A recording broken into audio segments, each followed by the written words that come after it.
کسی شخص نے کہا کہ میں یہاں پنڈی بائی پاس پہ جانا ہے، تو میں نے کہا کہ یہاں مرکز سے باہر نکلو تو سیدھے ہاتھ ہو جانا،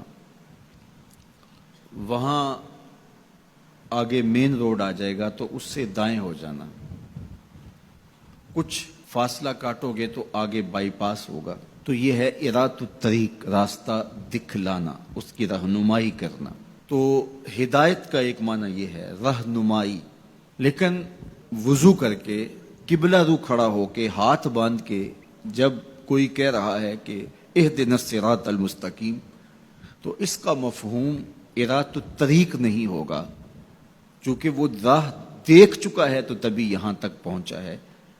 اب اس کا دوسرا معنی ہوگا ایصال الی المطلوب، مطلوب تک پہنچنا۔ اور وہ کیسے ہے کہ کسی نے کہا کہ میں نے بائی پاس پہ جانا ہے اور آگے میں نے شہر کی طرف جانا ہے، تو میں نے اس کو کہا یہاں سے نکلو، دائیں ہو جاؤ، پھر جو ہے وہ پھر دائیں ہو جانا، پھر بائیں جانب کی ڈائریکشن لینا، پھر آگے چلے جانا تو شہر آ جائے گا۔ تو اس کو تھوڑا سا فرق لگ گیا تو وہ شہر جانے کی بجائے وہ گجرانوالہ کینٹ پہنچ جائے گا۔ ارات الطریق میں بھٹکنے کے امکان موجود ہیں، اور اگر کوئی راستے میں بھٹکانے والا کھڑا بھی ہو، ٹریفک پولیس کا وارڈن راستے میں کھڑا ہو اور اس نے وردی وہی پہنی ہوئی ہو، تو وہ کہے کہ نہیں تم ادھر جاؤ، تو گو میں نے راستہ دکھا دیا، لیکن وہ شخص اس شخص سے دھوکہ کھا جائے گا کہ یار یہ ٹریفک پولیس کی وردی میں ہے تو یہ تو غلط نہیں بتا رہا، تو وہ اس کو کسی اور سمت گھما کے پہنچا دے گا۔ اب راستہ اگر صرف دکھلانا ہی منزل تک پہنچنے کی ضمانت ہوتا تو لوگ راستے سے بھٹکتے نہ، کیونکہ راستے میں ایک جعلی وردی پہنے کھڑا ہے جو لوگوں کے راستے خراب کرتا ہے، اور اس نے اللہ کی حضور، اللہ کی عزت کی قسم کر کے کہا تھا لَأَقْعُدَنَّ عَلَىٰ صِرَاطِكَ الْمُسْتَقِيمِ، مالک تیری طرف جو سیدھی راہ جاتی ہے میں اس راستے پہ کھڑا ہو جاؤں گا اور تیرے بندوں کو تیرے تک نہیں پہنچنے دوں گا، دائیں بائیں بھٹکا دوں گا۔ تو ارات الطریق میں بھٹکنے کے امکان موجود ہیں۔ اور دوسرا ہے ایصال الی المطلوب، آپ نے کہا کہ میں نے شہر جانا ہے، مجھے راستہ بتاؤ، میں نے آپ کا بازو پکڑا، آپ کو ساتھ لیا اور شہر پہنچا کر کہا کہ یہ تمہاری منزل ہے، تو اس کو کہتے ہیں ایصال الی المطلوب، مقصود تک، منزل تک، مطلوب تک پہنچا دینا۔ تو اہدنا الصراط المستقیم میں بندہ اللہ سے منزل تک پہنچنے کا مطالبہ کرتا ہے، راستہ دیکھ چکا ہے لیکن پھر بھی کہتا ہے مالک میں چلوں گا تو شیطان راستے میں کھڑا ہے، میری راہ مار دے گا، تو کرم کر، دستے کرم بڑھا اور مجھے منزل تک پہنچا دے۔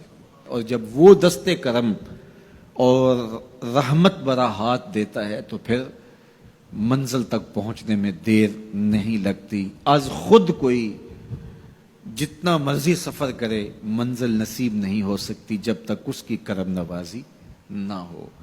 بہلول دانا دریائے دجلہ کے کنارے پہ گھوم رہا تھا کہ ہارون الرشید نے کہا کہ اس کو میرے تک پہنچایا جائے، تو اوپر والوں نے کمند نیچے پھینکی اور نیچے والے خدام نے اس کو پکڑ کے اس کمند میں بٹھایا اور ان اوپر والوں نے اوپر کھینچ لیا، تو 2 لمحوں کے بعد محل کی چھت پر بادشاہ کے سامنے تھا۔ تو بہلول کو ہارون الرشید نے پوچھا بہلول بتاؤ خدا تک کیسے پہنچے ہو؟ تو بہلول نے مسکرا کے کہا بادشاہ جیسے آپ تک پہنچا ہو۔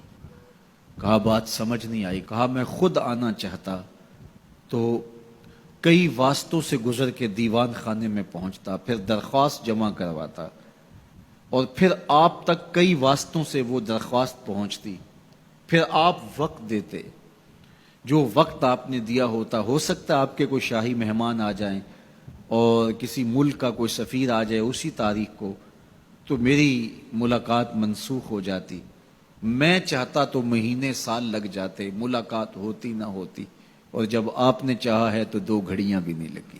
تو کہا کہ ارات الطریق نہیں، راستہ تو دیکھا ہوا ہے، سجھائی دے رہا ہے، لیکن کہیں شیطان راستے میں ہماری راہ نہ مار دے، ہم خود تھک کے نہ بیٹھ جائیں اور راستے کی پیچیدگیاں ہمیں کہیں کسی اور سمت نہ لے جائیں، تو مالک کرم فرما، دستے کرم بڑھا اور ہمیں منزل تک پہنچا دے۔ تو جب یوں سوال کیا تو جواب کیا آیا؟ صراط الذین انعمت علیہم۔ تو یہ سائل کے سوال کے اندر ہی جواب ہے، فوراً اس کے لبوں پہ یہ سوال جاری کر دیا گیا جس میں جواب ہے، مالک ان لوگوں کے راستے پہ چلا جن پر تیرا انعام ہوا۔ اور اللہ کا انعام کن پر ہوا؟ انبیاء پر، صدیقین پر، شہداء پر اور صالحین پر۔ اس طبقے پر اللہ تعالیٰ کا انعام اور اس کی کرم نوازیاں نازل ہوئی ہیں۔ تو کہا اگر تم میرے تک پہنچنا چاہتے ہو تو انبیاء کے راستے پہ چلو، صدیقین کی راہوں پہ چلو، صالحین اور شہداء کے راستے پہ چلو، تمہیں منزل نصیب ہوگی۔ یہ وہ خوش نصیب لوگ ہیں جو میرے تک پہنچے ہوئے ہیں۔